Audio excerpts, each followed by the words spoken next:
중상위권의 대명사였던 토트넘이 경기장을 새로 짓고 리그 준우승, 챔스 준우승을 거두며 팀 수준도 업그레이드 됩니다. 이에 영입 기조를 바꾸게 되는데요. 기존에는 대형 선수를 판매한 돈으로 이적 자금을 썼는데 그러다 보니 한 선수에 최대 400억 원 이상을 쓰지 않았습니다. 결국 상대적으로 덜 알려진 유망주를 영입해 터뜨려야 했죠. 하지만 체급이 커지면서 이제는 유명한 유망주나 검증된 선수를 영입하는 것으로 전략을 바꿉니다. 하지만 일부 선수를 빼고는 참혹한 결과만을 남겼는데요. 해리케인이 부상으로 빠지고 손흥민의 체력 안배를 해줘야 할 모우라와 라멜라가 부진한 상황에서 토트넘은 패스 능력과 기회 창출이 뛰어난 베르바인을 과감하게 영입합니다. 스페셜 영상을 보면 토트넘에 거의 없는 화려한 드리블을 구사할 수 있는 선수로 보였습니다. 활약도 꾸준했는데 베르바인은 17년에 이미 아인트호벤에서 주전을 차지했고 18-19 시즌에는 리그에서만 공격 포인트 26개를 기록합니다. 그리고 당시 전반기 16경기에서 5골과 10도움을 기록하며 미친 활약을 보였는데요. 리그에서의 활약으로 네덜란드 국가대표에도 자주 뽑혔고 네이션스 파이널 결승까지 뛴 바 있습니다. 불안했던 것은 최근 네덜란드 리그 공격수 중 성공작이 없다는 점. 득점왕 출신이었던 데파이, 자한바크시, 얀센 모두 프리미어리그에선 실패했죠. 아니나 다를까 레스터 전 극장 역전골 외에는 기억에 남는 활약을 펼치지 못하며 실패한 영입이 됩니다. 그나마 아약스에서 3,100만 유로, 약 400억 원에 이적하며 손실은 보지 않았다는 게 토트넘으로는 위안이었죠. 두 번째로 뽑힌 선수는 레길론입니다. 레길론은 당시에는 토트넘에 꼭 필요한 영입이었습니다. 한때 리그 베스트였던 로즈를 전력외로 취급하며 주전급 풀백이 시급했죠. 그때 레길론 영입이 발표되었고 의외의 이적에 당시 팬들은 놀라운 반, 기대 반의 반응이었는데요. 그는 리버풀, 메뉴 등 빅클럽의 영입설이 끊임없었고 메뉴의 경우 개인 합의가 이뤄졌다는 소식이 전해지며 영입 직전까지 가게 됩니다. 하지만 레알 마드리드와 바이백 조항을 두고 다투다가 영입이 지연되었고 무리뉴의 전화 설득으로 토트넘에 합류하게 됩니다. 믿고 쓴다는 레알 사내, 라리가 세비야에서 활약하며 리그 베스트 급이라는 찬사가 쏟아졌고 유로파 우승 주역이기도 했습니다. 레길론은 수비력이 뛰어나지는 않았지만 높은 공격성으로 현대 축구에도 부합하였고 빠른 스피드와 민첩성, 활동량의 강점이 있었습니다. 게다가 바이백을 달았다는 의미는 레알 마드리드도 충분히 잠재력이 있는 자원으로 보고 있다는 사실이죠. 레길론은 첫 시즌 6개의 어시스트를 달성하며 주전으로 자리를 잡았고 레알에서 바이백으로 영입할 것이라는 소문도 돌았지만 결국 잔부상이 많아 출전이 줄어들었고 콘테가 부임하며 그에게 새로 요구된 윙백 포지션에 잘 적응하지 못합니다. 강점인 공격에서도 크로스까지 연결짓지 못하고 돌파도 아쉬운 모습을 보였는데 부상으로 시즌 아웃까지 당해버리고 맙니다. 콘테는 페리시치를 영입했고 결국 레길론은 아틀레티코로 임대됩니다. 결과적으로 초반에는 활약하는 듯 했으나 큰 성과는 거두지 못한 채 마무리된 것이죠.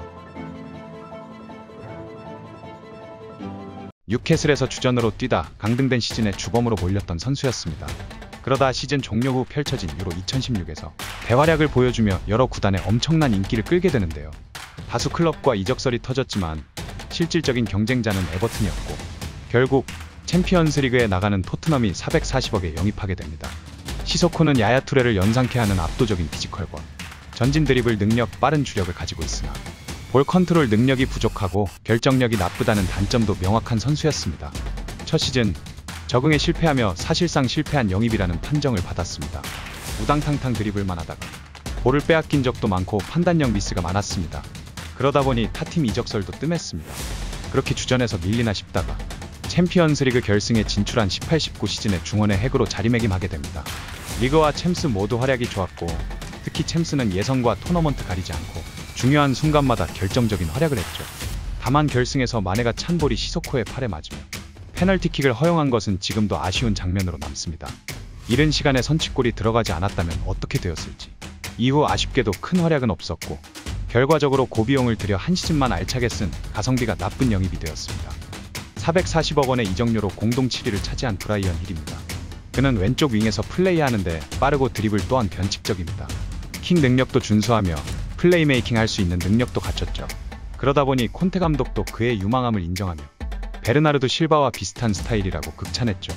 하지만 피지컬이 부족한 것이 가장 큰 문제. 기술로 어느 정도 커버할 수 있는 스페인과 달리 프리미어리그는 피지컬 싸움이 심해 신체 능력이 필수입니다. 그래서 힐에 대한 우려가 있었습니다. 센스가 좋아도 압박에 취약하면 경기하기 어렵지 않겠냐는 것이죠. 아니나 다를까 이적 첫 시즌 전반기에 단 86분만 출전했고 결국 발렌시아로 임대되었습니다. 임대에서 많은 시간 출전하며 한 단계 성장했지만 토트넘에 복귀할 때는 클루셉스키와 히샬리송까지 합류하며 자리가 없었습니다.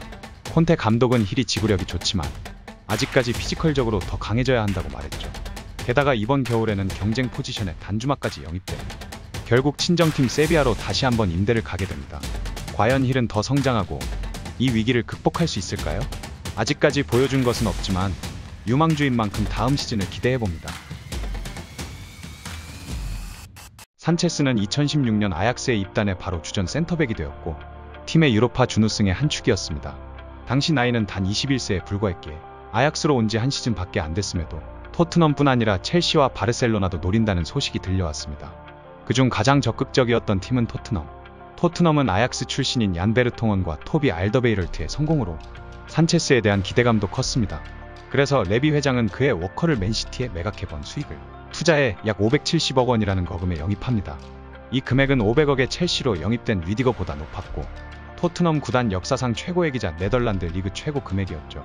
산체스는 187cm의 건장한 체구에 수비력은 기본, 패싱력을 두루 갖춘 수비수로서 매우 뛰어난 발재간을 자랑하며 탈압박 능력도 갖춰 공격 시 팀에 큰 도움이 되는 선수라고 평가받았죠. 토트넘 이적 첫 시즌에는 얀 토비와 함께 3백을 이뤘는데요. 초반에는 불안한 모습이었지만 시즌 중반 토비의 부상으로 주전 센터백으로 자리매김했고 후반기에는 안정적으로 리그에 적응하며 기대감을 높였습니다. 아직 22세라는 어린 나이였기에 성장에 대한 기대도 컸죠. 하지만 이전 시즌의 불안한 수비력과 패스는 그대로였고 상대 공격수의 피지컬까지 밀려버리고 맙니다. 게다가 부상까지 당하며 결국 큰 활약을 하지 못하게 됩니다. 그 후에도 가끔 좋은 모습을 보였지만 실수투성이의 재능을 살리지 못하며 성장이 정체됩니다. 그렇게 2022년 말 리그 새 시즌 동안 센터백 돌파 허용횟수 순위에서 1위에 뽑히는 불명예를 차지합니다. 욕 많이 먹던 다이어보다도 18회나 많았고 메뉴의 골칫거리인 맥과이어보다도 3회 많은 수치입니다.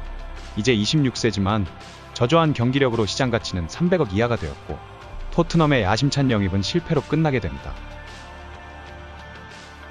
이번 겨울 이적 시장에 야심차게 영입한 포로는 답도 없던 토트넘 오른쪽 윙백을 책임질 유망한 자원인데요. 2019년 맨시티로 이적했으나 경쟁에 밀려 스포르팅으로 임대되었고 리그에 완벽히 정착하며 2022년 스포르팅에 완전 영입됩니다. 이때 설정된 바이아웃이 약 600억. 이번 시즌에는 윙백임에도 어시스트 1위를 찍으며 막강한 공격력을 보여주고 있는데요. 키패스와 드리블 그리고 크로스에 강점이 있는 선수입니다. 특히 지난 시즌 6개 가까운 크로스를 올리며 팀의 공격 작업에 크게 관여하고 있습니다.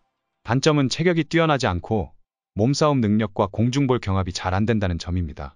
하지만 수비 타이밍과 상대 선수의 움직임을 읽는 능력이 성장하면서 점차 개선되고 있습니다. 이런 활약에 첼시와 토트넘이 군침을 흘렸고 특히 급했던 토트넘은 어떻게든 금액을 깎아보려고 지속적으로 협상했습니다. 처음에는 480억에 영입하고자 했으나 포르투가 완강히 거절했고 결국 바이아웃인 600억에 합의하게 됩니다. 로마노의 히어리고까지 뜨면서 거의 확정되던 분위기에서 갑자기 협상이 중단됩니다. 제이콥 등 몇몇 기자들이 말한 원인은 어떻게든 돈을 아끼려는 토트넘의 행동 때문이라는 것이었는데요. 600억을 일시불로 지불해야 하기 때문에 토트넘은 대출을 받아야 하는데 여기서 나온 40억의 이자를 내기 싫다는 입장이었죠. 하지만 두 팀은 다시 협상에 임하며 결국 임대료 65억, 시즌 종료 후 535억 원을 지불하는 조건으로 합의를 보게 됩니다. 이후 다급해진 것은 같은 포지션 경쟁자인 에메르송이었는데요. 맨시티전 역대급 수비력으로 팀을 무실점으로 이끌었고 AC 밀란 전에도 활약하며 감독의 눈도장을 찍으려 노력했습니다. 앞으로 토트넘의 선의의 경쟁 구도가 어떤 좋은 효과를 맞이할지 기대가 됩니다. 4위부터 1위까지는 영상이 길어지는 관계로 다음에 올려드리도록 하겠습니다.